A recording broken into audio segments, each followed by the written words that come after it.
describe him to me. And Muslims, look at the description of your Rasul. And for some, this would be the first time you hear what your Prophet looked like. I saw a man of striking appearance.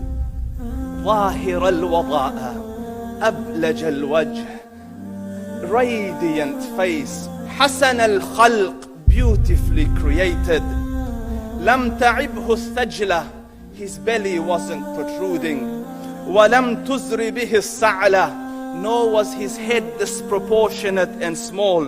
وسيم قسيم, proportionate and delicate, finely made, a specimen of a creation. في عينيه دعج, in his eyes there was a contrast. The dark was immensely dark, the white was excessively white. وفي أشفاره وطف, and his eyelashes were long. وفي صوته صهل, and in his voice was a natural echo. وفي عنقه سطع, and his neck was elegantly long.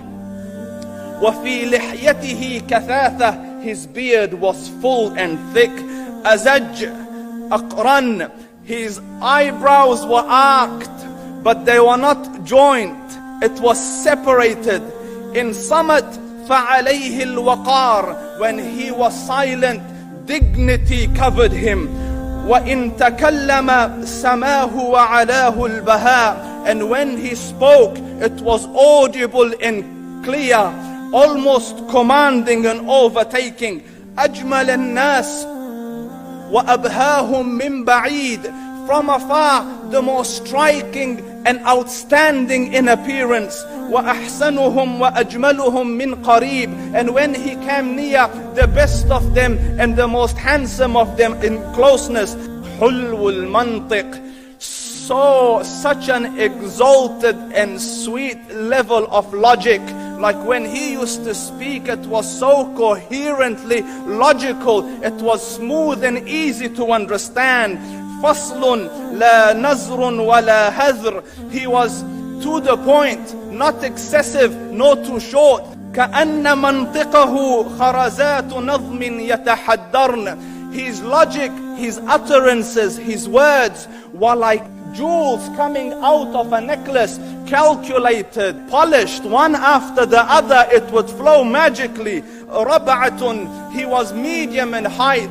Your eye didn't have to strain to look up at him, nor was it tedious to look down at him. He was a comfortable sight to look at. له رفقاء يحفون به, he had friends, the people that were with him, they were working around him to try to serve and protect him.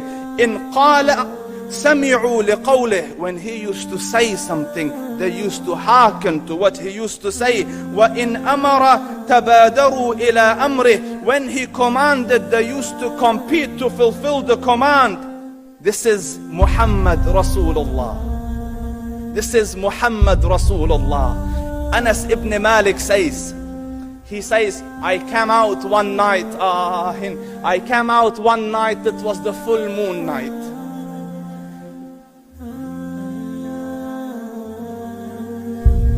And I looked at the moon, and in the desert, understand, the moon is an awesome sight. It is smooth, it is radiant, it is clear, it is gentle compared to the scorching sun at which they are used to.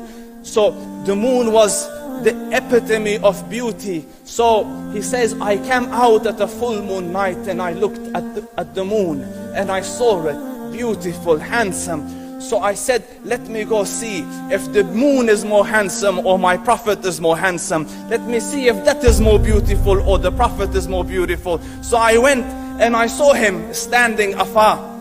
So I looked at his face and I looked at the moon, and I looked at his face, and I looked at the moon, and I looked at his face, and I looked at the moon, and he said, Wallahi, he was more handsome than the moon in its entirety. That is just the look of your Rasul.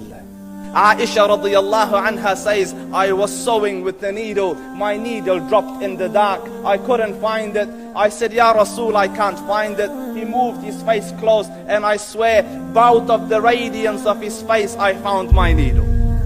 And The Prophet ﷺ was mind-bogglingly handsome, but his handsomeness was covered with waqar and jalal and hayba. The Sahaba say, when we used to sit at his feet, two feelings conflicting would come on the heart. The first one, you wanted to look at him. You wanted to behold the majesty of his face. And when you wanted to look up, shyness used to overtake you, so you used to look down. Amr ibn al-As says, I sat with him many times, but if you ask me to describe his face, I can't describe it. I wouldn't be able to look up to him ijlalan wa ta'zeeman. I couldn't look up at him. And that is why he didn't have the problems that Yusuf alayhi salam had. Because it was difficult to penetrate the awe and the splendor of the Rasul.